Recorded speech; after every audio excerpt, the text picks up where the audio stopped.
روسیه له افغانستان سره د مزایلو او توغندیو مرسته کوي. سلام درنو لیدونکو، ستړي مشي. د روسیې هیواد دفاع وزارت وایي چې د روان 2024 کال د جولای په میاشت کې به د افغانستان سره توغندیو او مزایلو مرسته وکړو.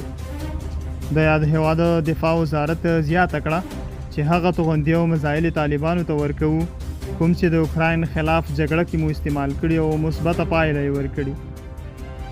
دا توغندي د لرې ځای ویشتلو سره سره د ډېرو ځایونو د ویجاړولو قابلیت هم لري.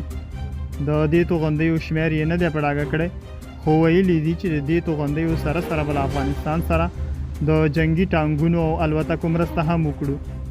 دا توغندي به د طالبانو په هغو پوځیانو وویشل شي چې پاکستان سره په سرحد کې ګوته په ماشه ناست دي.